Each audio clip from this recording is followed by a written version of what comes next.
Hola, bona tarda. Em dic Esther Gil i en nom de Caixa Fòrum Acalla us dono la benvinguda.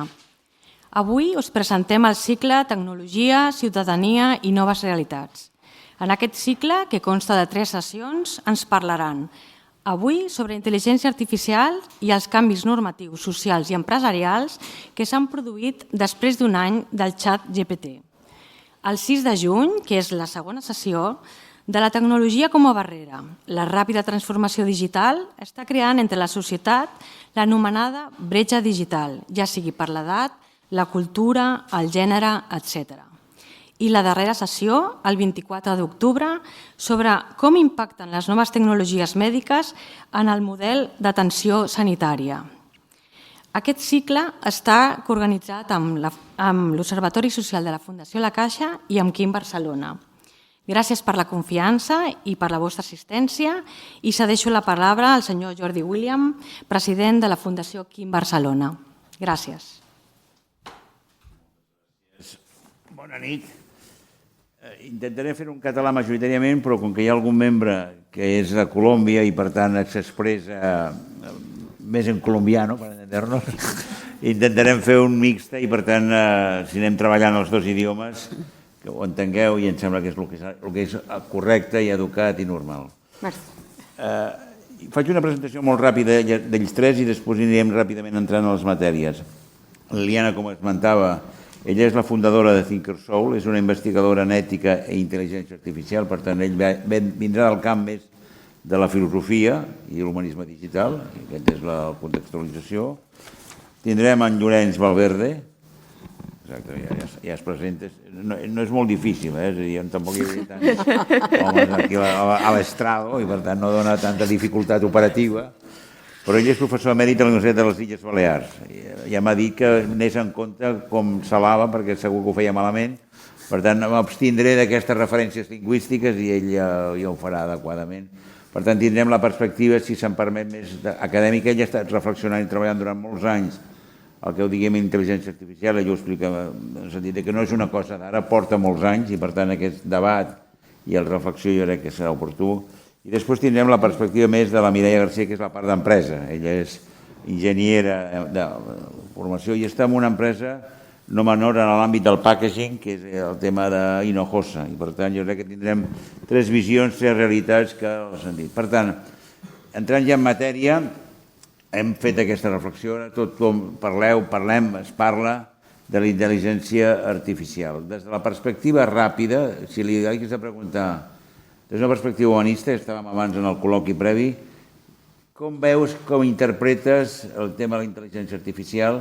Jo li voldria fer al professor, perquè estàvem parlant dels reptes, les pors i tal, i ell feia una contextualització que és pertinent i per tant emèrit, ojo con los emèritos, perquè algun altre emèrit és més perillós. Si anem amb cuidado amb els emèrits, perquè això té un risc bastant més notable.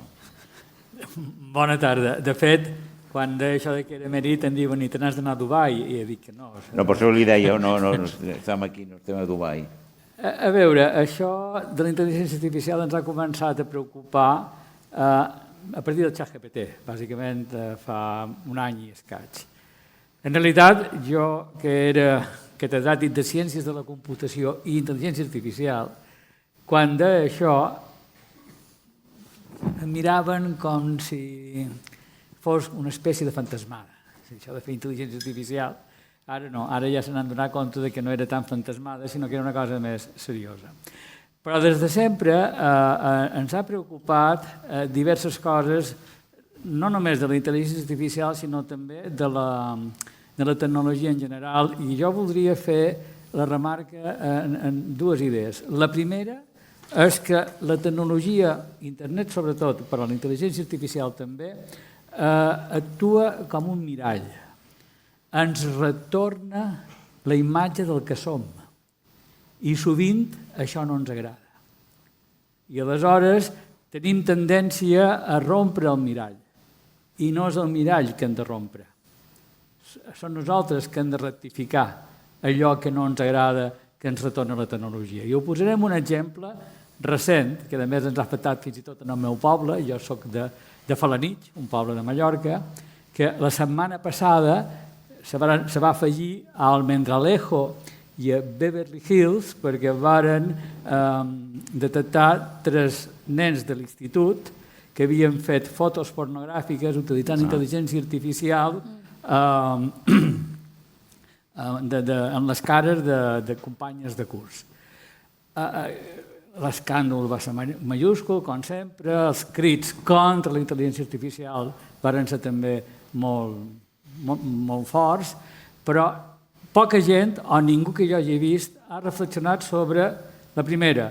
Aquest problema no és un problema d'intel·ligència artificial, sinó és un problema de falta d'educació en valors, falta de formació i d'empatia amb els teus companys, falta de control parental, que són nens de 14 a 16 anys, i han d'estar agraïts, en lloc de cridar contra la intel·ligència artificial, haurien d'estar agraïts en el fet de que la intel·ligència artificial ens està dient, gràcies a aquest fet, que fem això malament. I aleshores el que hem de fer és rectificar, aprendre la lliçó i veure que hem de dedicar més temps a l'educació i formació en valors dels nostres nens i de tothom en general, i hem de reforçar, no de forma repressiva, sinó reforçar de forma de companyia, d'acompanyament, el control parental, i això ho hem d'agrair, insisteixo, a la intel·ligència artificial. I aquest és un altre punt que quan mirem en aquestes coses, nosaltres, des de l'acadèmia, des del meu institut de recerca, ho veiem amb preocupació, perquè estem criminalitzant allò que no hem de criminalitzar i a l'ensems no actuem sobre allò que hauríem d'actuar. I finalment, i no vull menjar això em du a la segona idea important que volia dir, és que no necessitem una ètica per la intel·ligència artificial. Necessitem una ètica per tots. Agafant aquesta idea de que la tecnologia ens retorna un mirall del que som. Diana, després preguntaré la part més empresarial, porque yo creo que hay diferentes dimensiones, la dimensión filosófica, ética y la dimensión más empresarial. De la perspectiva, o ahondando, siguiendo el hilo, ¿cómo te pones, o cómo lo ves, o cómo crees? A mí, digamos que la inteligencia artificial desde el punto de vista filosófico y ético, que es el que finalmente nos interesa a las personas que trabajamos en tecnología, creo que viene a dimensionar muchísimos problemas que los humanos hemos tenido históricamente y de los cuales no hemos sido conscientes de ellos. O sea, desde hace muchísimo tiempo nuestros valores se han venido vulnerando sin que nosotros seamos conscientes de ellos. Nuestra privacidad se ha venido violando desde hace muchísimo tiempo. Pero ¿qué es lo que pasa? Que todos esos problemas que como seres humanos tenemos ya y que nos están sucediendo en lo digital se vuelven muchísimo más grandes. Entonces, cuando no existía lo digital, que alguien, la forma de violar nuestra privacidad es que tal vez nos robaran nuestros papeles o que, no sé, nos hicieran alguna trampa o algo. Pero ahora es muy fácil que nos violen nuestra privacidad. En el momento que nosotros tenemos nuestro teléfono y estamos pidiendo un taxi, que estamos en una red social, que estamos en Google haciendo una búsqueda, en ese momento estamos generando datos. Y con esos datos se están utilizando ¿para qué? Para hacer cosas contra nosotros en el futuro, para hacer muchísimos temas, para enviarnos campañas, para vendernos más cosas. Cada momento, esto que estamos viviendo ahora, que se está grabando, está generando datos. Todos nosotros estamos generando datos. Y ese problema, que lo teníamos antes de manera analógica, hoy lo estamos viviendo en digital. Y lo digital es casi incontrolable. Entonces, a través de la privacidad es un ejemplo, pero nosotros tenemos sesgos, tenemos violación de los derechos humanos, tenemos pérdida de la realidad, tenemos muchos problemas desde la ética que tenemos que trabajar. Y si nosotros no comenzamos un poco a entender cómo es que esto está funcionando, no vamos a ser capaces de legislarlo o ponerle una norma que no permita que esto siga sucediendo. El problema que tenemos hoy es que nuestros gobiernos ni siquiera entienden qué es lo que está pasando a nivel tecnológico. Lo apunto porque le plantearé la perspectiva empresarial, pero lo dejo como debate porque aquí tenemos, intuyo, dos culturas en este momento operando a nivel mundial. la cultura, digamos, del capitalismo del algoritmo, con las plataformas básicamente norteamericanas, porque Europa en esto va un poco coja, por no decirlo suavemente. Y chinas, no olvidemos. Y después vendría el comunismo de los algoritmos, que serían los chinos, que tienen su vocación no es tanto generar dinero, sino control social. Lo digo por dos. Pero esto ya lo haremos segunda etapa. Pero sí que la perspectiva, por tanto, desde una perspectiva de una empresa que no es menor, ¿cómo os posicionáis? Primero en la parte empresa y después en la parte de cómo con esta inteligencia puedes acabar haciendo conocimiento positivo y no tan positivo potencialmente de tu marco laboral.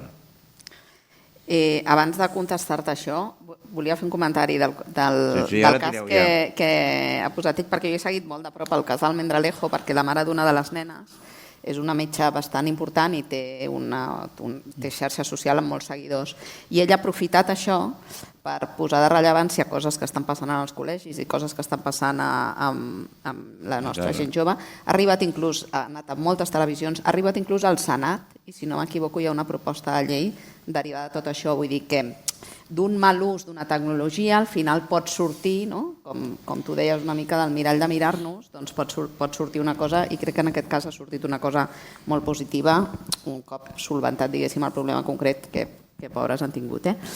Punt de vista empresarial. Jo crec que les empreses en general estan molt perdudes amb el tema de la intel·ligència artificial i, a més, els experts, quan busquem, diguéssim, experts que ens ajudin a fer una estratègia en temes d'intel·ligència artificial, et trobes molt tecnòleg, però et trobes poc, diguéssim, acompanyament per part d'algú que com a empresa et pugui ajudar a entendre i a fer una implantació d'una estratègia coherent i que vagi en consonància amb els objectius empresarials que tens.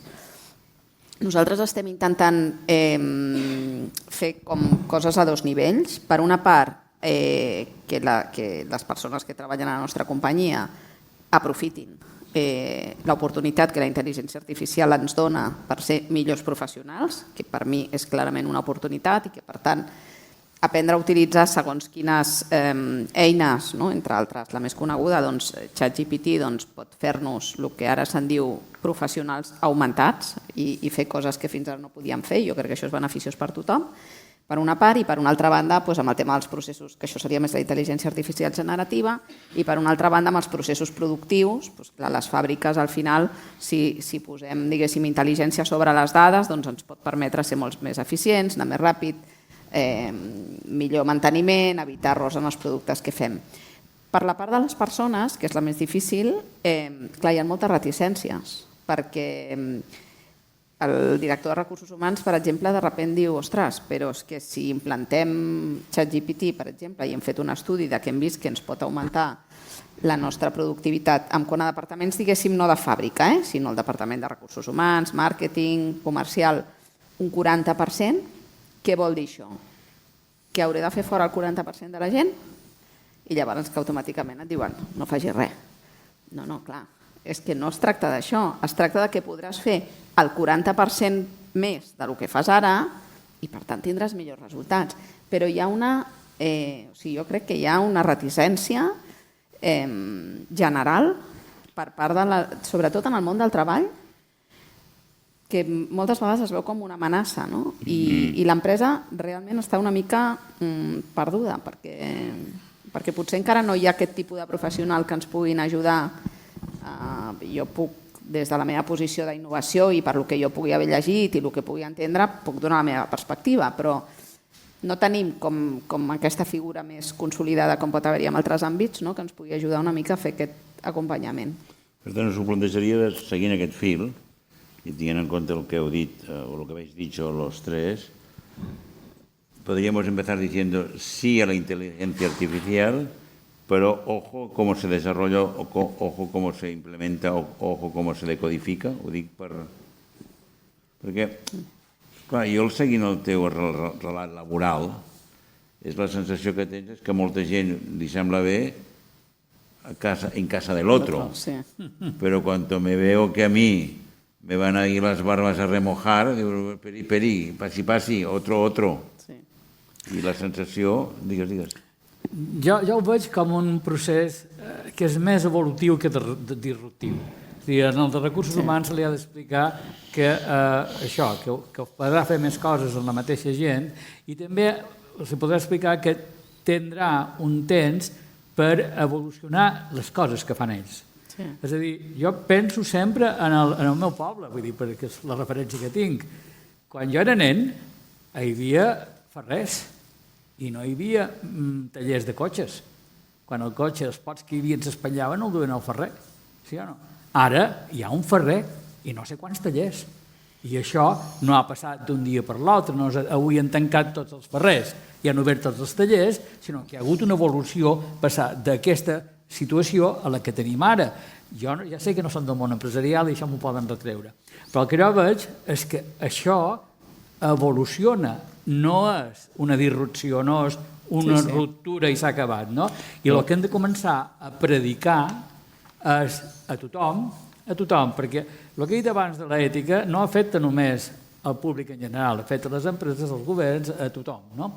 Haurem de començar a predicar que t'has de preparar per viure la intel·ligència artificial en una societat en què hi ha intel·ligència artificial. Pensant en alumnes, per exemple, que si hi ha aquest escàndol de que s'empleen per fer els treballs el ChatGPT, a mi no em sembla malament, sobretot si ho diuen i si l'empleen bé.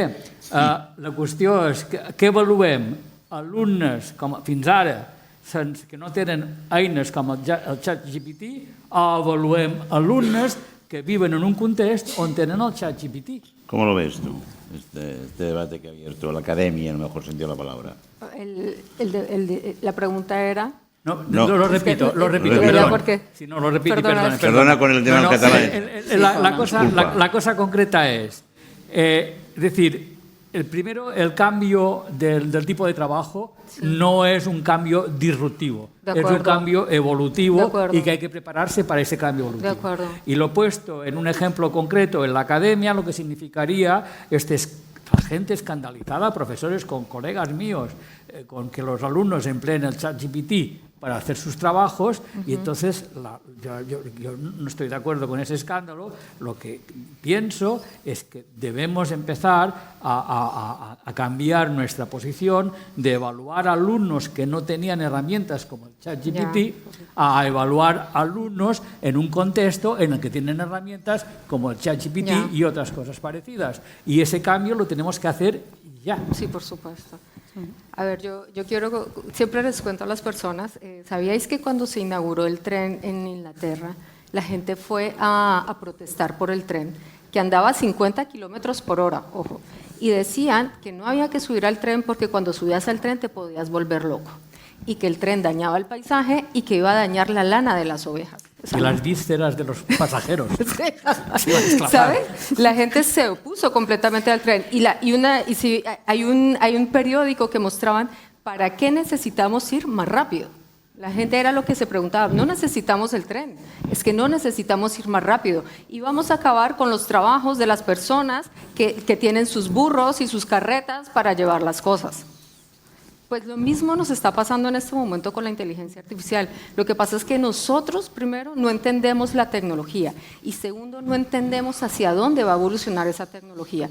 Entonces, por supuesto, la primera reacción que tiene el humano ante lo desconocido es el miedo, pero es un instinto natural. Si nosotros no tuviéramos miedo, no hubiéramos llegado a donde estamos. Es lo primero que nos da el cuerpo para que nosotros respondamos. Ahora, tenemos que superar ese instinto e ir a la razón y comenzar a pensar cuáles son las ventajas o cuáles son las desventajas de ChatGPT y no solamente quedarse con el discurso es que es malo per se. Yo siempre le digo a las personas, hay muchísimos riesgos con la inteligencia artificial, hay muchísimos riesgos con ChatGPT, pero el peor riesgo para mí es que no lo empecemos a asimilar en nuestras vidas o en nuestras empresas o en la academia, como lo dices tú. Y ahora recogiendo, haremos un bilingüismo imperfecto. No, y te agradezco que digas que vosotros habéis hablado de evolución y por lo tanto de un proceso de adaptación. Y aceptamos todos que esto es una cosa que está ahí y tiene unas dimensiones positivas. Ella introducía un ejemplo no menor en una experiencia laboral de una empresa. Claro, yo la única duda que tengo es ese proceso evolutivo que antes ponías el ejemplo del tren en Inglaterra, los famosos talleres, la quema, etc.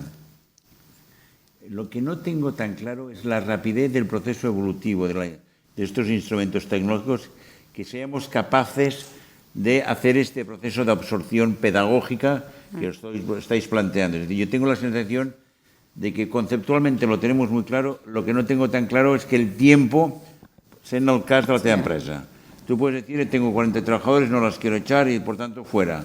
No sé cuánto tiempo más podrás ir diciendo que... ¿Me explico? Sí, totalmente. Bueno, yo creo que ahora, no sé si... Sí, tira tú. Castellano, yo creo que un poco es lo que está pasando, ¿no? Que los primeros meses de ChatGPT todo fue como muy rápido y ahora quizá hace unos cuantos meses que parece como que no está pasando nada. Y yo creo que simplemente es que no tenemos capacidad las personas de asumir. O sea, la tecnología evolucionará tan rápido como las personas puedan absorberla, porque si no, y más ChatGPT, que es una tecnología, yo diría que casi la más democrática que existe, ¿no? Porque es como muy fácil de utilizar para todos, es una tecnología muy barata y por tanto su evolución depende mucho de la asunción que hagan las personas. Entonces, yo creo que es muy importante como aunar esas dos velocidades. Pero sí que también el mensaje que decía Liliana, y yo estoy completamente de acuerdo, es que el mayor riesgo es no empezar a asumir que esto viene y que... Para quedarse. Sí, y que casi como que es nuestra... O sea, si tú tienes a tu disposición una herramienta que te hace más listo, más rápido y que te hace que hagas las cosas mejor, es que es casi una obligación moral utilizarla. Yo disiento en el punto de que la herramienta te haga más listo.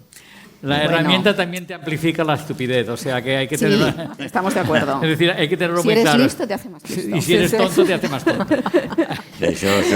Yo creo que coincidimos los cuatro, eso va por barrios. Pero hay una cosa que sí quisiera apuntar, que también forma parte de esa reflexión sobre las tecnologías que tenemos que hacer los tecnólogos, aunque no todos las hacen, y es que cada tecnología ha significado un aumento en el nivel de alfabetización, de abstracción y alfabetización necesarios para vivir en esa sociedad con esa tecnología. El ejemplo, ya sé que es un ejemplo que según qué auditorios no lo entenderán, pero bueno, yo viví... Por tanto, somos un poco más tontitos. No, vosotros sí que lo entenderéis. Según auditorios me refería a más jóvenes. Es decir, a mis alumnos de 18 o de 22 años, hasta 22 años. Yo viví en el cambio del teléfono con centralita en el pueblo al teléfono automático. Que cuando llamabas por teléfono en la centralita, pues te ponía una voz habitualmente en mi pueblo malhumorada, decía, ¿con quién quiere hablar? Y tú ya le decías, no le decías el número, le decías ni tan siquiera el nombre cristiano de la persona, le decías el apodo. Sí, claro. Y yo siempre el mismo ejemplo. Quiero hablar con Canguelerí. Y te decía, ¿el de la serradora o de la cerámica? Porque había un Canguelerí con serradora y un Canguelerí con cerámica. Y te ponía, ¿no? Entonces, en ese punto, cualquiera podía usar un teléfono. Pero buen día nos cambian la parte de delante, nos ponen esa rueda con números y te dan un libro que le llamaban listín, no lo entiendo porque es muy tonto ese libro, pero le llamaban listín, que si querías llamar tenías que pasar por, primero, el nombre cristiano, que no lo sabías de 10 veces 9, y tenías que saber leer para entender el nombre y el número, y luego tenías que marcar el número. Y por lo tanto, una cosa tan simple como el paso del teléfono manual al teléfono automático ya puso un listón ahí encima de quién eran los usuarios. Y estoy diciendo en un momento que además era significativo en este estado, porque era la generación, estábamos hablando de los años 70, algo así, y había una buena parte de la población que gracias a la guerra civil no habían sido escolarizados. Y por lo tanto eso... Entonces, ese es el otro punto que hay que tener en cuenta con la inteligencia artificial y que olvidamos también a menudo, que la aparición de la inteligencia artificial, como de muchas otras tecnologías, significa un esfuerzo a todo el mundo de ese aumento de abstracción y de alfabetización, que es lo que nos asusta y que no debería asustarnos. Eso es lo que plantea Liliana cuando ella hace el tema pedagógico, que tú lo planteabas muy fuerte. Sobre esa base, ¿cómo interpretas tú que deberíamos intentar generar esta pedagogía? Yo, mira, como filósofa siempre hago trabajar a las personas desde la reflexión, porque yo no entiendo, o sea, si las personas no entienden la necesidad o cómo van a padecer o cómo pueden favorecerse con una tecnología, es muy difícil la adopción. Es necesario hacer un proceso de reflexión. Y mi primera tarea, siempre que estoy trabajando en procesos pedagógicos, de humanizar la tecnología, como trato de hacerlo yo algunas veces, es decirles a las personas, mire, la tecnología es una herramienta, pero solo tú puedes decidir para qué es esa herramienta. Con ChatGPT, el mayor trabajo que nosotros tenemos hoy es el de descubrir cómo esa tecnología me va a hacer más productivo en mi trabajo.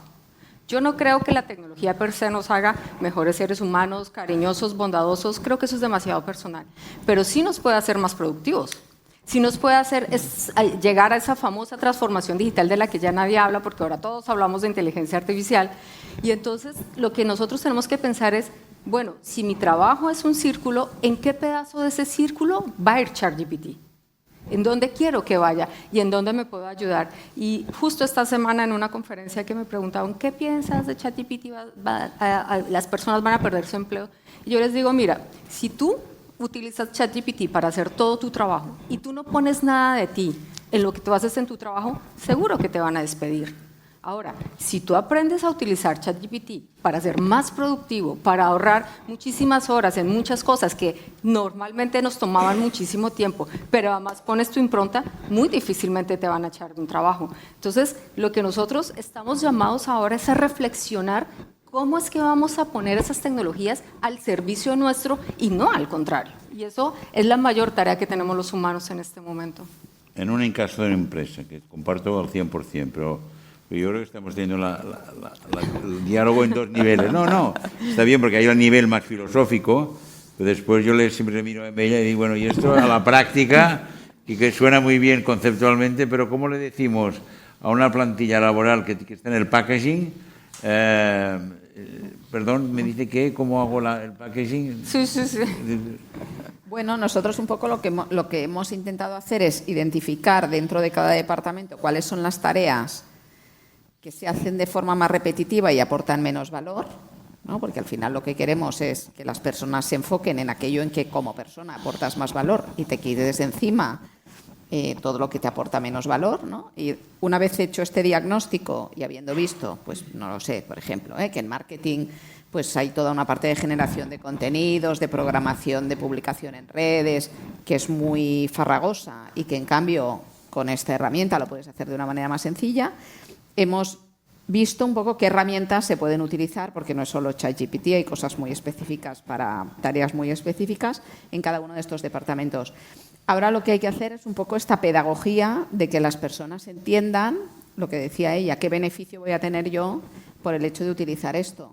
Es que entonces a lo mejor le puedo poner más cariño a el contenido o a pensar en la audiencia a la que va, porque las cosas que me quitaban tiempo y que realmente pues tienen poco valor, me las va a hacer.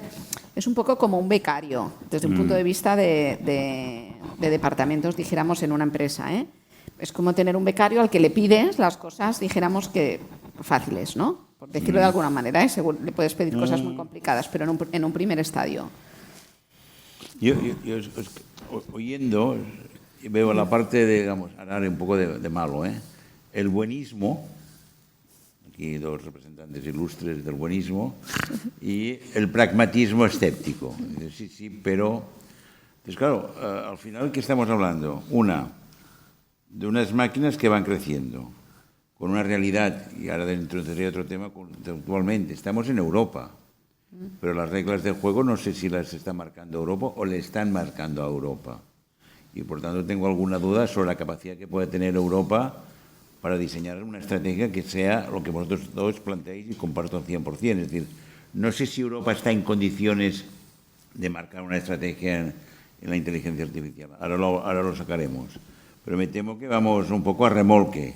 No estamos en el mundo asiático, que es más complejo por la forma cultural de operar, pero estamos en un formato de las plataformas donde la prioridad es la optimización de recursos, con lo cual... Tiri. Bueno, yo no voy a ser bueno, Voy a intentar ser pragmático. A ver, tenemos que agradecerle muchas cosas a la inteligencia artificial. Y ahora un ejemplo, que es el primero que se me viene a la cabeza. Y hablando de la dominación de Europa y Asia y el no-ninguneo de Europa en temas tecnológicos. Cuando embarracó aquel barco famoso en el canal de Suez, ¿qué puso en evidencia eso? Eso puso en evidencia que dependíamos demasiado, por ejemplo, en fabricación de sheets de Asia. ¿Y qué activó eso? Activó ideas y estamos en ello. Que estamos en ello, pues de ya no tener los chips solo fabricados allá, de pensar que la logística puede fallar en cualquier momento y el desastre es muy importante. Toda una serie de cosas que vienen de un desastre, pero que al final nos facilita la vida y nos hace reaccionar. Yo pienso que con inteligencia artificial está pasando lo mismo. Es decir, ¿qué se ha dado cuenta la Unión Europea? Una ley, la primera que hay. ¿Por qué? Porque no controla nada. Lo segundo, empezar a activar inversiones en investigación y en innovación europeas para la inteligencia artificial. Por lo tanto, ¿la situación es mala? Sí, la verdad es que sí, muy mala. Pero no tanto desde la academia, porque hace muchísimos años que estamos ahí, pero sí más bien desde el punto de vista empresarial y todo ese tipo de cosas. Pero lo bueno es que hay reacción y, por lo tanto, sin dormirnos, podemos empezar a ver un poquito de luz al final del túnel. ¿En la filosofía pedagógica la luz la ves o estamos ahí con el candil de...? En tecnología decimos que Estados Unidos hace la tecnología, hacia la fábrica y Europa la legisla, ¿no? Es un poco el círculo vicioso de todas estas tecnologías. Entonces nos hemos vuelto un poco los legisladores. Pero perdona, legisladores post. Sí, por supuesto, por supuesto. Con lo cual siempre vamos detrás de la realidad. Pero mira, yo te digo una sola cosa. Si tú te das cuenta, la primera fórmula que acaba de presentar la Unión Europea de la Ley de Inteligencia Artificial muestra justamente el ideario colectivo de la Unión Europea, porque el primer objetivo de la Unión Europea es que se respeten los derechos de las personas. Correcto. Que se respeten los derechos humanos. Si esa ley la hubiera propuesto, no sé, Estados Unidos, bueno, te voy a dejar responder a ti a China, le hubiera propuesto a Estados Unidos, lo primero que hubiera dicho es que se respeten los derechos de las empresas. Si lo hubiera dicho China, ¿qué hubiera dicho? ¿Sabes? El gobierno. Entonces nosotros... El partido. Yo siempre le digo a las personas, o sea, nosotros a pesar de que hablemos como de imperativos categóricos cuando hablamos de la inteligencia artificial y de la tecnología, pues resulta que nosotros estamos enmarcados o estamos debajo de un paraguas que se llama la Comisión Europea y tenemos que acudirnos a ella. Como filósofa, que haya una ley que piense en los derechos humanos, pues no puedo más que aplaudirlo. Que la ley va por detrás de la tecnología, por supuesto, porque es que si tú te pones a ver los desarrollos que están pasando con ChatGPT, ni siquiera los propios dueños ni los inversores de ChatGPT saben lo que está pasando detrás. Cuando alguien les dice, por favor, cuando Estados Unidos, copiando de la ley de acá, crea un consejo para pedirle a las grandes tecnologías más transparencia, no a cajas negras. Las empresas firman un convenio, pero nunca lo van a hacer, porque es que ni siquiera ellos son capaces de descubrir en dónde están los problemas que tienen ChatGPT. Y hablemos de otras tecnologías, cuáles van a ser los problemas del metaverso, o hablemos del machine learning, o hablemos del deep learning, o sea, del sesgo algorítmico. Es muy difícil, hoy la tecnología está tan avanzada que ni siquiera los propios dueños saben lo que está pasando. Y eso lo rectificó también Sam Altman, que es el CEO de OpenAI, que es la compañía que desarrolló ChatGPT. Os invito a que veáis las declaraciones que dio para comienzo de año, donde decía que hay muchas cosas que ellos no pueden trabajar porque ni siquiera saben cómo explicarlas, cómo está funcionando. Pero ahora, vinculando esto, yo voy haciendo el salto al mundo de la empresa, porque si no, nos perdemos en alguna curva. Reitero, compro lo que decís vosotros con dos salvedades. Una, no sé si Europa, y estoy de acuerdo contigo con la lucecita que se ve yo, no diré la lucecita del pardo porque me parece es peligrosísima, pero sí que tengo la sensación de que esa lucecita, Europa es muy lenta en la toma de decisiones, muy lenta.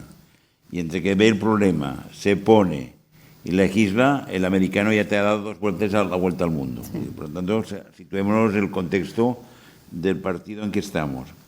Yo tengo la sensación de que desde una perspectiva de empresa, las empresas tienen un punto de, sí, somos respetuosos con el medio ambiente, somos respetuosos con una serie de cosas, pero llegamos siempre 5 minutos más tarde y ya nos han vendido, o un chino nos ha vendido el producto, por decirlo claro, o los americanos nos han vendido la tecnología que hará funcionar la máquina, con lo cual hay un punto de, digamos, de escepticismo o de un miedo escéptico, si me permites la reflexión en esos términos. No sé cómo veo.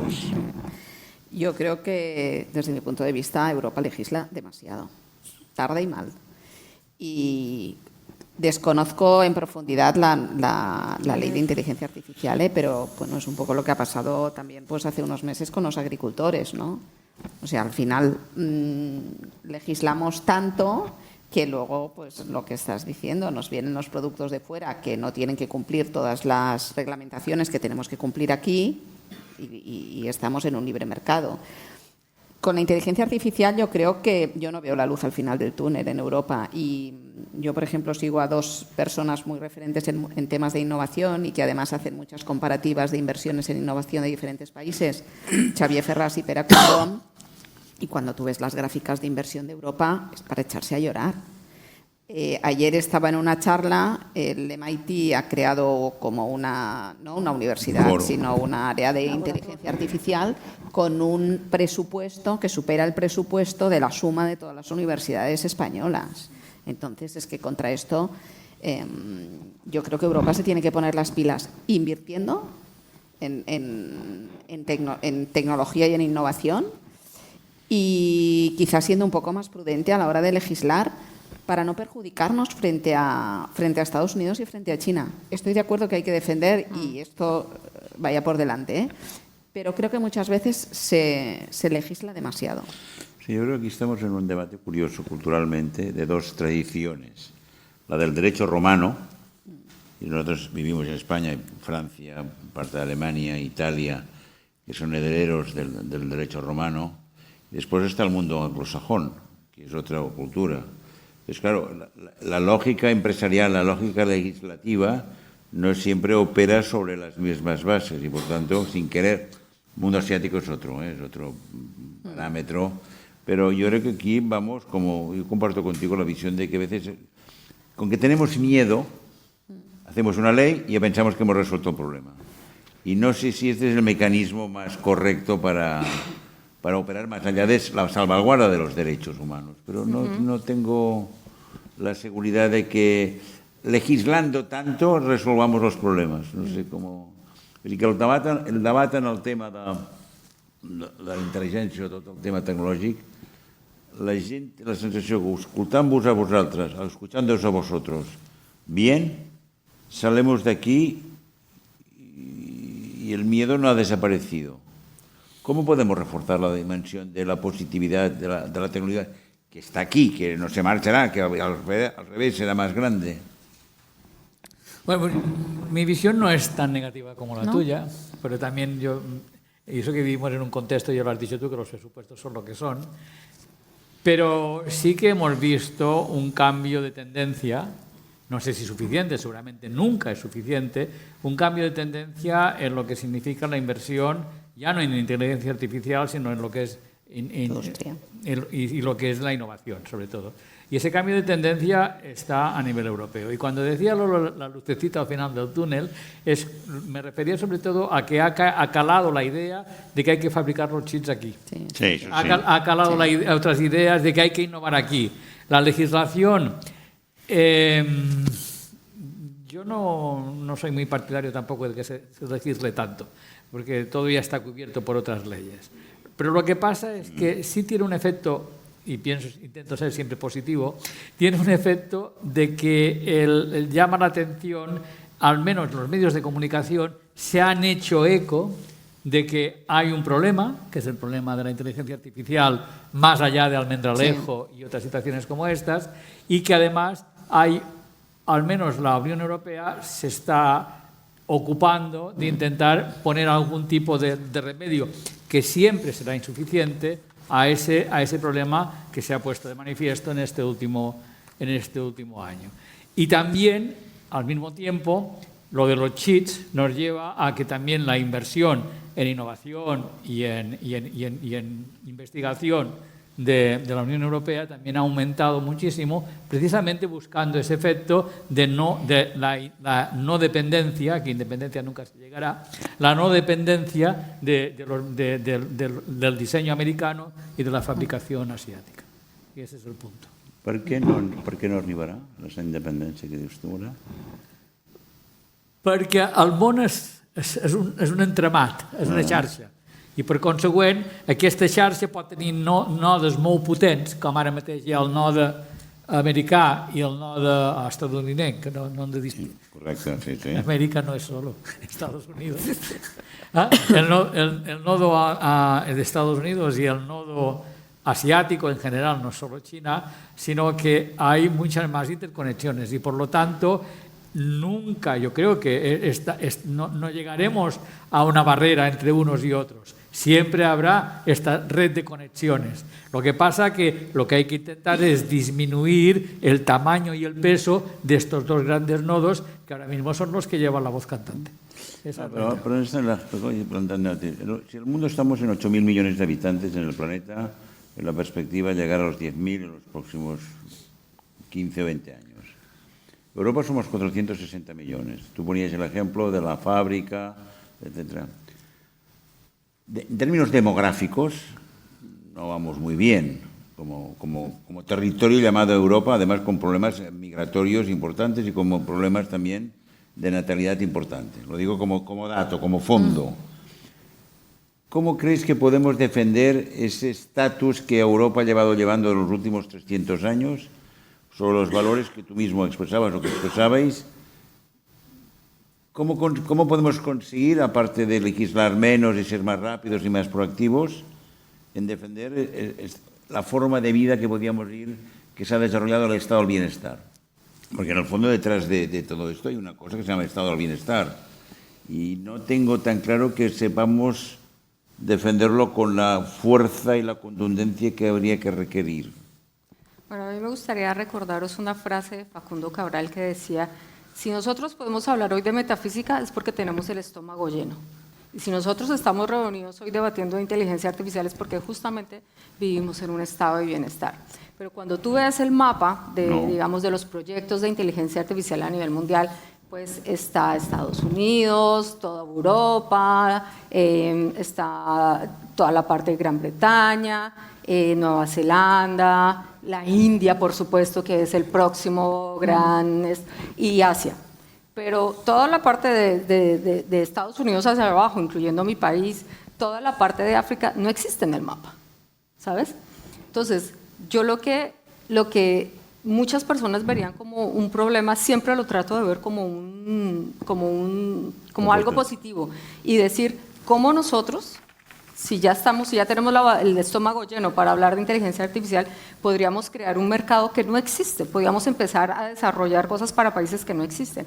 Justo la semana pasada estuve en una conferencia en Perú, yo les decía, es el momento para que ustedes empiecen a crear leyes y empiecen a empezar a crear sus propias leyes de inteligencia artificial y sus propios sistemas. Y creo que acá pasa lo mismo, nosotros siempre nos quedamos pensando que el mercado europeo es nuestro mercado, o todos queremos irnos a Estados Unidos o todos queremos compartir con China, pero el mundo es tan grande y tenemos un mercado tan grande que no sé por qué nos quedamos acá en este foco, ¿sabes? Y creo que estamos despreciando mercados que podrían ser muy interesantes. Te pregunto, siguiendo la reflexión, ¿no crees que en ese diagnóstico global del mundo, los que estamos en Europa en este momento tenemos miedo? Todos tenemos miedo. Miedo en el sentido de que no tener la capacidad, la fuerza, la voluntad de ser proactivos positivos. Ahora, a ver, insistiendo en lo que dice Liliana, tenemos miedo porque tenemos el estómago lleno, pero los africanos, que están los que intentan cruzar el Mediterráneo, miedo no tienen porque tienen otras urgencias que están por delante del miedo. Y eso también pesa mucho. Sí, y estoy de acuerdo y compartimos, creo que la mayoría de la gente de esta sala, esta reflexión. Pero la sensación que se transmite en los últimos, si me permites, 10 años en Europa es que la lógica del ascensor social se ha parado. Sí.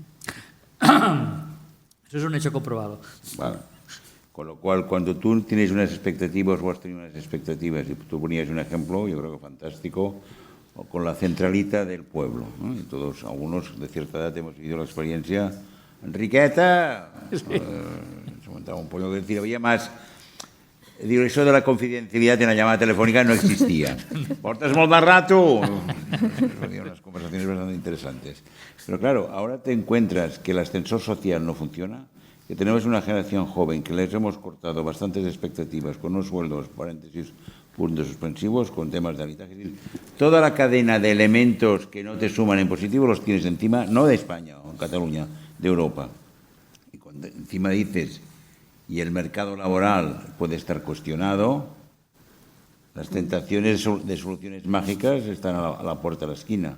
Y lo veremos en el debate dentro de pocos meses con el tema de Europa. Bueno, pocos meses, pocas semanas. Con lo cual, yo el debate de la inteligencia artificial y Europa me planteo interrogantes. ¿Qué puede hacer? Y esa es la pregunta que quiero. ¿Qué tendría que hacer Europa? Y en concreto, no hacer los chips, que esto es un instrumento práctico. ¿Cómo puede Europa crear confianza y optimismo y una cierta sensación de futuro? Oh, claro, no vengáis aquí a descansar. Yo os hago preguntas así. No hablé en la ronda pasada, mire. Sí, vamos a esto. La empresa, ¿qué pide la empresa? ¿Qué pide la academia? ¿Qué pide la filosofía? Porque si no, I want to push you a bit for that. Bueno, yo creo que a las empresas, en mi caso además una empresa industrial, que precisamente es una, o sea, la industria, ¿no?, ha sido uno de los grandes perjudicados también durante estos últimos años, ¿no?, de que se ha ido mucha producción, como comentaba Llorens, fuera. Lo que pide es poder trabajar y ayudas para realmente poder crecer. O sea, aquí en España, por ejemplo, tenemos una asociación que se llama Creciendo, que acoge algunas empresas que no son ni pymes ni empresas grandes, que facturan menos de 500 millones, entre las que hay empresas extraordinarias, que producen resultados extraordinarios y que no tienen ningún tipo de apoyo como para poder seguir creciendo, todas ellas industriales. Yo creo que hay que apoyar mucho la industria, además de la tecnología. Y la suma de industria y tecnología. Hombre, la suma de, sí. Yo para mí creo que es la clave de todo, la suma de industria y tecnología. Y yo creo que hay que apoyar la academia. También, sí. Yo ahora Sí, lo hablaba desde el punto de pero vista de la empresa. la academia, el conocimiento que adquiere la academia, Sí. ¿lo sabe transferir a la empresa? Mira, precisamente nosotros es una de las cosas que estamos trabajando.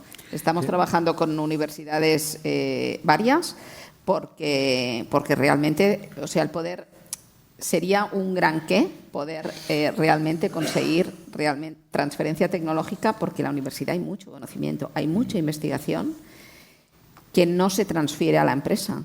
Sí, a ver, Sí. En ese punto sí que tengo mucho que decir.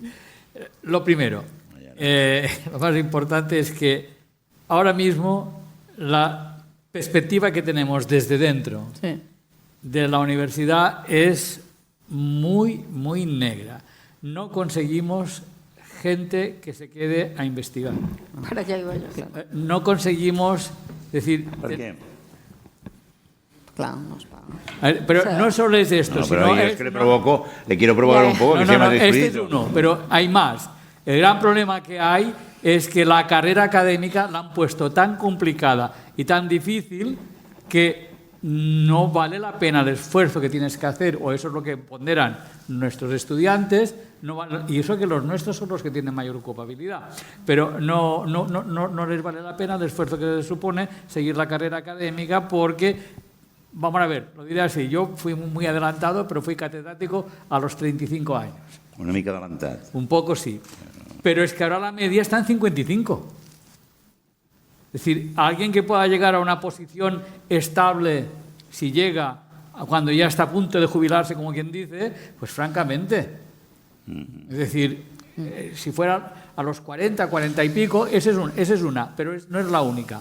Yo en mi departamento hay un equipo en concreto de investigación, un grupo que ha conseguido proyectos importantes financiados por el Plan Nacional, lo que incluía becas de formación de profesorado, es decir, de investigadores. No han conseguido nadie que quiera aceptar esas becas. Una pregunta, he llegado con la academia, porque ahora estamos hablando de la tecnología. Tengo más que decir de la academia. No, ya lo sé.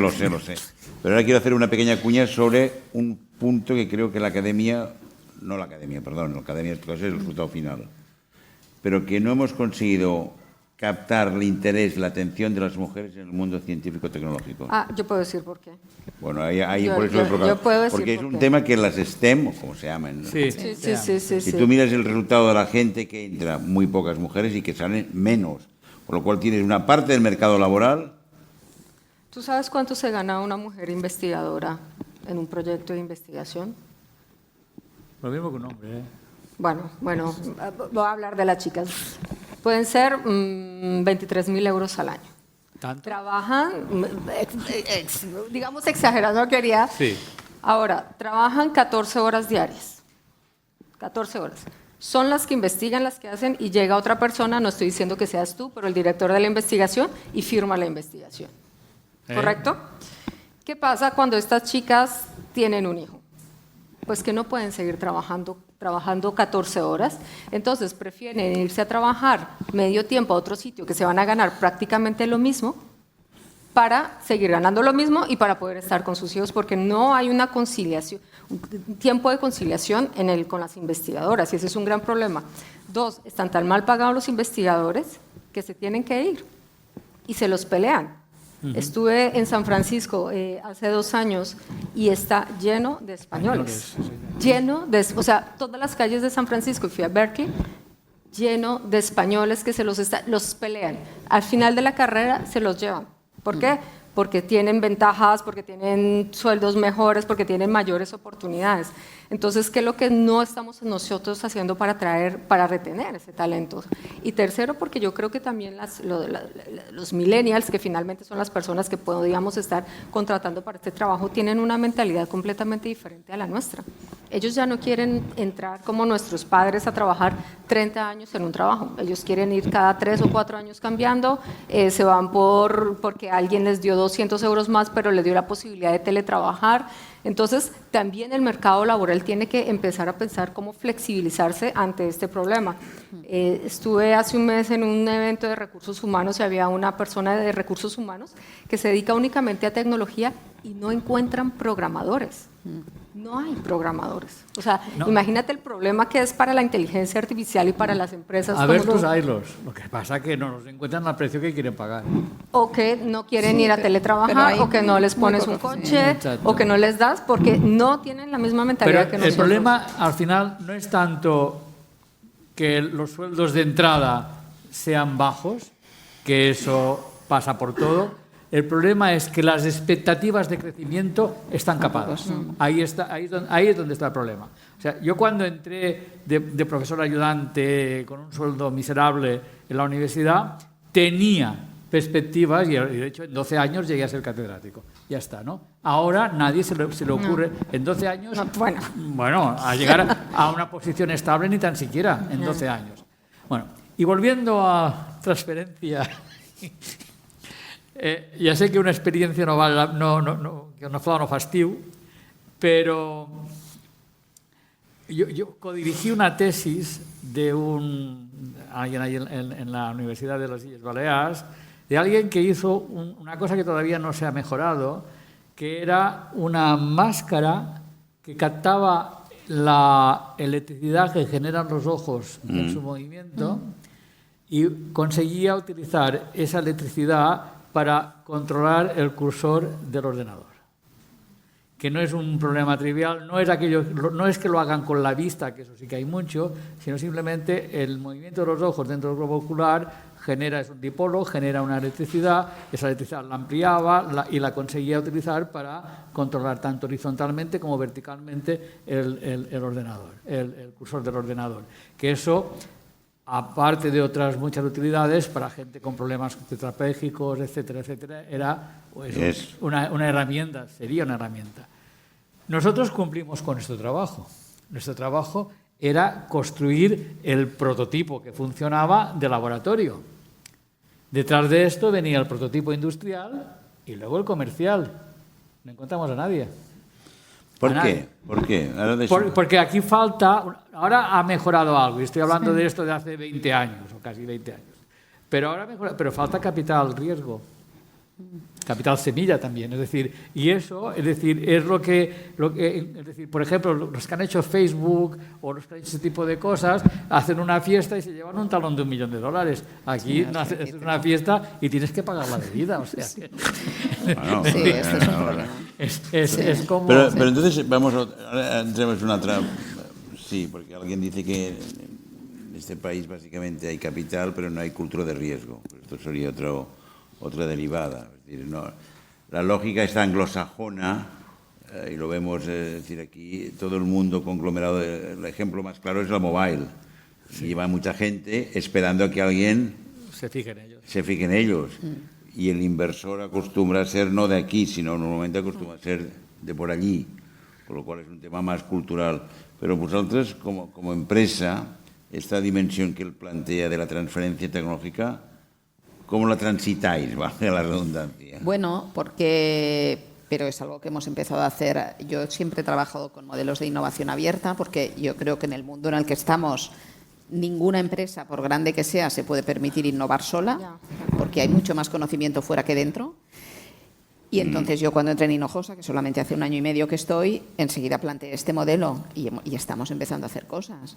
Pero tradicionalmente no es lo que hacen la mayoría de las empresas. Las empresas se piensan, y es verdad que saben mucho de lo que hacen, y entonces pues contratan a sus ingenieros de I+D y tienen allí sus laboratorios y tal, y no miran hacia afuera. ¿Por qué no miran hacia afuera? Porque creen que no necesitan mirar hacia afuera, porque al final creen que ellos, o sea, si tú te dedicas a lo que sea, pues posiblemente de aquello eres tú el que más sabes. Pero no te das cuenta que mirando hacia otros sectores, que mirando que una cosa que se está desarrollando en la universidad para un tema de medicina, a lo mejor tiene una aplicación en lo que tú estás haciendo. Pero para esto tienes que ser muy humilde y darte cuenta que no eres el que más sabe, como empresa digo, no como... Y establecer establecer los mecanismos para que este tipo de proyectos te lleguen. Y esto pues requiere un esfuerzo y requiere pues identificar con qué universidades puedes trabajar, irte a todas las ferias a ver startups, irte al Advanced Factory a ver las empresitas pequeñitas que tienen unas tecnologías muy concretas, adaptarte a ellos, porque muchas veces sus tiempos no son los tuyos.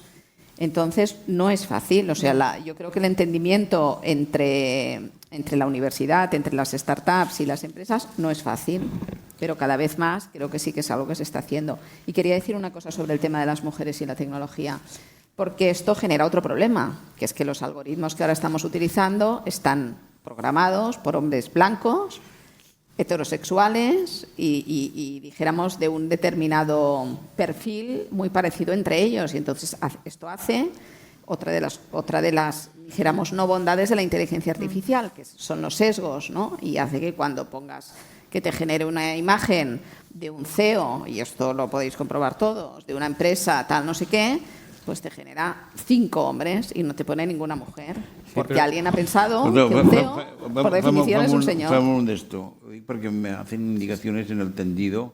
Yo solo quiero puntualizar. Que era abriros el debate a vosotros. El sesgo no es de programadores. El sesgo es de los datos que se utilizan para entrenar los sistemas. Sí, pero bueno, pero esto es el huevo y la gallina, al final. Sí. ¿Y quién pone los datos para que haga los sesgos? No son programadores, son la empresa, els recursos humanos... És dir. Escolteu, ho dic perquè ens queden un quart d'hora, 20 minuts, i per tant em sembla que seria el moment, formalment sempre ens demanen que passar-vos a la possibilitat que també ens pregunteu, o els pregunteu a ells, bàsicament, i per tant, el que es diu the floor is yours, bueno, no sé com s'ha de dir això en català, no sé. Bueno, teniu la paraula, vaja, no. Fem-ho ràpid. Algú ha de ser una mica mal educat, més o menys. Veus que aquí... Sí, perfecte. Un micro, ara et dono un micro. Bueno, això és bo. molts dubtes. En tot cas, els dic tots. Sí. D'una banda, com a docent, també estic en el món acadèmic, i cada vegada que vaig a una xerrada és s'ha de preparar l'alumne per fer servir la intel·ligència artificial. Per tant, els professors se suposa que per preparar l'alumne hem d'estar preparats, però nosaltres ningú ens està preparant. Clar. Molt bona pregunta. No sé, d'escola pública treballo. Vull dir que també seria interessant que ens preparessin a nosaltres, els docents. D'altra banda, ara potser quan parlàveu dels sesgos ho feia una miqueta, però qui alimenta el sistema? És a dir, ChatGPT, les dades amb les que es mou el sistema, amb el que funciona, qui les alimenta? Qui li posa aquestes dades? És que jo soc molt catet amb aquest tema, i potser la pregunta és molt absurda, però... No, no ho és. No ho és? Ah, perdona. No, és una part de la clau de volta. Sí. I per últim, és que m'he quedat... Quan dèieu que Europa legisla massa i malament, clar, he pensat, com a usuària, potser si fos empresària entendria de quina legislació parleu, però com a usuària de a pie, què està dient? Vull dir, no sé quina és aquesta legislació, no sé si l'estic traspassant o no. Vull dir, no la conec, aquesta legislació. Aquestes eren les 3 preguntes. Fem un parell de preguntes més i així fem que... Aquí a la dreta també, i 2 més. Bona tarda. Una part de la meva pregunta anava per aquí, per aquesta aportació que ha fet vostè. Des del punt de vista de l'empresa, com casa l'ètica de la pròpia empresa amb la utilització de ChatGPT i altres eines generatives d'intel·ligència artificial, com Midjourney, com Copilot, etc., que treuen les seves dades d'internet, de llocs on ningú li ha donat permís per agafar aquelles dades. Això també connecta amb el que comentava vostè, Mireia? Sí. Comentava vostè del seu cap de recursos humans, que a veure si fotrem fora aquests, fotrem fora aquells, potser és el cap de recursos humans el que fotrà fora primer. No, ell no vol fer fora ningú. Ell li fa por que si implantem algun sistema d'aquests, que farem amb la gent que sobra, pobra, no és que vulgui fer fora ningú. Sí, no, però ell serà el primer, o no sé, o altra gent de l'empresa que acabaran per no tenir aquesta feina. Però a favor de la intel·ligència artificial, personalment, en contra que certes eines generatives d'intel·ligència artificial basin la seva actuació en l'expoli de dades i copiar feines d'altres creadors, dissenyadors, guionistes, fotògrafs, etc., que al final l'empresa es pot veure beneficiada. Però com casa l'ètica de l'empresa amb implementar i fer servir de manera extensiva un sistema generador de continguts que es basa en l'expoli de la feina dels altres. I una consideració molt ràpida i molt breu. Jo no em ficaré amb l'idioma que s'ha fet servir o no s'ha fet servir. Entenc que el bilingüisme ha durat 5 minuts escassos, però, sisplau, i això, senyor Jordi William Carns, no es disculpi per fer servir el català a Catalunya. Sí, ho ha dit. Bueno. Em sembla perfecte. Gràcies. Y una altra allá rodera. Dos preguntas muy brevemente. Una, hace un momento estabais hablando que podemos hablar de inteligencia artificial porque tenemos la barriga llena. Mi pregunta es, ¿qué riesgos estamos corriendo cuando la inteligencia artificial cae en manos de las personas que no tienen la barriga llena? O sea, ¿qué pueden llegar a hacer con esta inteligencia artificial?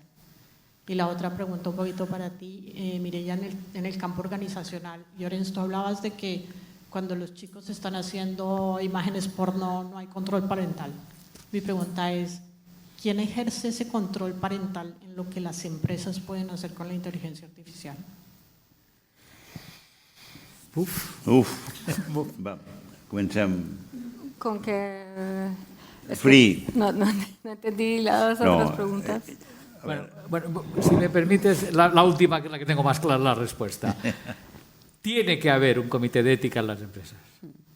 Y ese es el comité de ética el que tiene que vigilar ese control parental que usted mencionaba. Por otra parte, hablando de la ética de la empresa que utiliza o no utiliza ese tipo de herramientas, lo que nos debemos plantear, y eso lo he intentado decir en mi primera intervención, es cuál es la ética de todos nosotros, de la sociedad en general. Y entonces, ahí es donde está lo del espejo. La imagen que nos devuelve somos nosotros. Y somos nosotros lo que, a través de controles parentales, de comités éticos, de comisiones nacionales que vigilan esto, que debemos intentar poner orden donde no lo hay. ChatGPT, Copilite, Gemini, todos esos se alimentan de los datos, eso es la respuesta, que hay en Internet. Si usted no quiere que los utilicen, no lo ponga. Directamente. Ahí està. És que tenim dades que conscientment o inconscientment els estem donant gratis.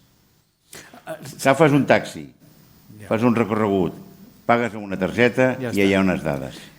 Vas a comprar al supermercat, compres una dada i has donat les dades. Perdona, Jordi, i el darrer de tot és aquella empresa que és OpenAI que pagava 4 xavos per fer-te una fotografia de l'iris. Per favor, i la gent en cua per regalar això a l'Iris. Vull dir, el problema, tornem allà mateix, és a dir, comencem per baix. Podem no estar d'acord, vull dir, però... Podem no estar d'acord. Per ara, Jordi.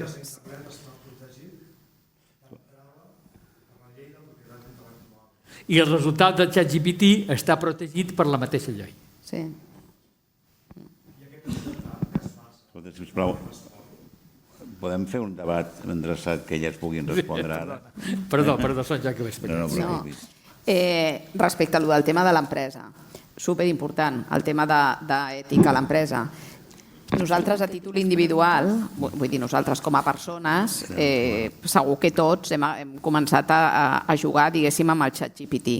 Ara, quan ens hem plantejat fer servir això com una eina empresarial, primer hem agafat la versió de pagament, que ja, diguéssim, té unes proteccions que no té la versió gratuïta, i després aquesta versió de pagament et permet fer com uns espais, diguéssim, on sí que pots pujar informació de l'empresa i que aquesta informació no serà pública.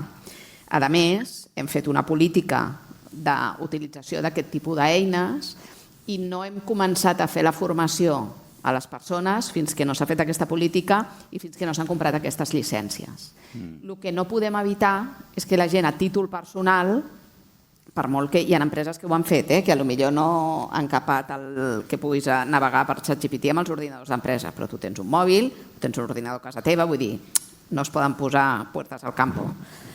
Però sí que quan ho estem dibuixant de com utilitzarem a nivell empresarial ho estem tenint super en compte. És una de les principals pors que també tenen les empreses, el tema de ciberseguretat, el tema de compartir dades i el tema que això s'utilitzi amb una ètica que ha d'impregnar una mica tot el comportament de l'empresa en tot i també amb la utilització. Bueno, el tema del sesgo algorítmico es un problema enorme en la inteligencia artificial. Es el tema de mi tesis doctoral, así que es el tema que conozco. Y nosotros tenemos muchas fuentes para alimentar un algoritmo. La primera y la que utiliza todo el mundo y la que utiliza ChatGPT es Internet. ¿Por qué? Porque es gratis. Cada uno de los comentarios que vosotros habéis hecho en una red social, cada like que habéis hecho, cada cosa que compartís, cada texto que habéis dejado en Internet, eso se transforma en datos. Y todos esos datos han alimentado a ChatGPT. Por supuesto que ChatGPT tiene sesgos, por supuesto. Y el problema con ChatGPT es que está hecho con un lenguaje que se llama LLM, que es Large Language Model, o sea, son modelos para manejar modelos de lenguaje muy, muy grandes. De hecho, ChatGPT se entrenó con 175.000 millones de parámetros, o sea, no podemos ni siquiera pensar ese número en la cabeza. Entonces, como estamos alimentándolos con datos de Internet, por supuesto que viene en el sesgo. Pero el sesgo no solamente viene ahí. El sesgo viene porque ChatGPT trabaja por aprendizaje por refuerzo. Quiere decir que cuando da una respuesta, las personas decimos sí, no, pero dentro de nuestras respuestas también hay sesgos. Entonces, uno de los grandes problemas que tenemos en ChatGPT es la perpetuación del sesgo. Ahora, ¿cuál es el problema con estos lenguajes de modelo, con estos modelos grandes del lenguaje? Que como tiene tanta información, puede reconocer patrones, de hecho es su tarea. El problema es que tiene tanta información, tanta, que es muy difícil reconocer qué es sesgo. ¿Qué ha hecho OpenAI, que de forma muy positiva, es tener filtración de moderación humana? Pero el gran problema que tenemos ahora con el filtro de moderación humana es que trabaja bajo una tesis de lo políticamente correcto. Sesgo también hay. Entonces, pero a mí lo primero que me gustaría decir y es que hablar de sesgos en la inteligencia artificial es incorrecto, porque los que tenemos los sesgos somos los humanos. El problema es que les estamos traspasando este problema a la inteligencia artificial. Y era acompañado, con perdón, de la falta de transparencia de esos algoritmos. Es decir, hay dos aproximaciones a la inteligencia artificial, la simbólica, que es la primera que hubo en los años 80, y la conexionista, que es la que tenemos ahora. La simbólica está basada esencialmente en lógica formal, y por lo tanto, cuando un sistema de estos te daba una respuesta, podías seguir qué proceso había hecho para, de los datos que tenía, llegar a esa respuesta. Con la conexionista no podemos. Es imposible. Bueno, sí, se está empezando a investigar en eso. Y se está empezando a investigar en cómo convertir esos algoritmos opacos en transparentes. Y es una necesidad y un requerimiento de la ley, por cierto, se ha dicho sea de paso. Hablando de los docentes, voy a ser... ¿Abogado del diablo? No lo sé. No sé lo que voy a hacer, pero... Políticament incorrecte. No, es que no sé si era político, pero... Vamos a ver. Por una parte, es decir, mi dilema está que, por una parte, los docentes, tanto si son de primaria, como si son de secundaria, como si son universitarios, están sometidos a un estrés que va mucho más allá de lo que realmente les pagan, se les exige mucho más que eso, ¿no? Los universitarios, que son los que viven mejor, con perdón, están en el estrés de la investigación. Tienen que hacer investigación, y si hacen mucha y les sale bien, puede que algún día, dentro del ciclo que viene, promocionen, ¿no? Y primaria y secundaria, el estrés de otro tipo, pero también es estrés. Exigirles formación en lo que sea, francamente es abusivo. ¿Qué pasa? Que dependemos básicamente en unos, en otros y en otros, dependemos básicamente de la buena voluntad y de los profesionales que sean estos docentes, que la mayoría, la inmensa mayoría, lo son y mucho.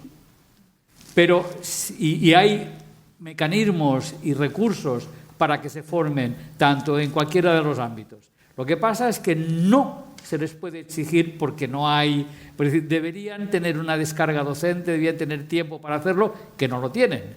Cada vez se les exige más, con grupos más grandes, etcétera, etcétera, etcétera. Por lo tanto, ahí estamos en ese dilema, en esa dicotomía entre lo que tendrían que hacer y lo que se les facilita o nos facilitan que lo hagamos. No sé si me explico, ¿no? Y por lo tanto, por una parte, acusar a los docentes de que no se formen o exigirlos, no lo veo...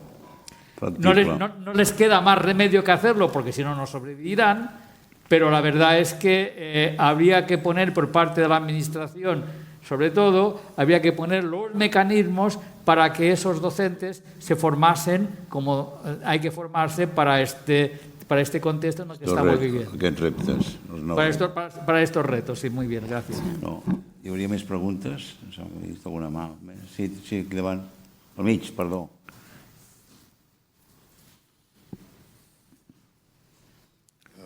A mi em sembla, com a persona normal, diguem, que la por de l'intel·ligència artificial és que es creï la seva pròpia ètica, no que nosaltres tinguem ètica, o no, les persones, sinó que la intel·ligència artificial creï la seva pròpia ètica. És possible això o és ciència-ficció? El que teníem un debat abans de començar precisament sobre aquest tema, i fins a quin punt les màquines poden agafar tal nivell d'autonomia que et marquin això, però ella teníem el debat abans que las máquinas tuvieran la capacidad, en función del desarrollo, que tuvieran capacidad de decisión autónoma propia y, por tanto, pudieran decidir.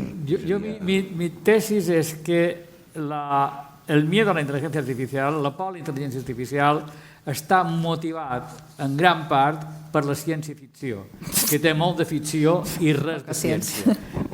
Aleshores, clar, ens hem vist abocats a veure pel·lícules, sèries i llegir novel·les on el primer que fa l'ordinador és desmandar-se, desmadrar-se i començar a fer desastres, no? I això és la imatge que ens queda, començant per la mítica de 2001, una odissea de l'espacio i aquestes coses. Bé, seré càustic ara. A la pel·lícula l'ordinador mateix diu que vaig ser posat en marxa el 12 de maig de 1992. La pel·lícula era del 96, no sé. La pel·lícula se va estrenar cap al 68-69.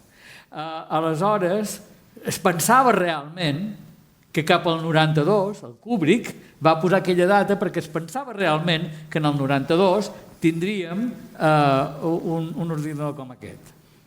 La realitat és que en el 99, com a gran fet, varen tenir l'iBo, que era un gosset que va fer la Sony que movia la cua.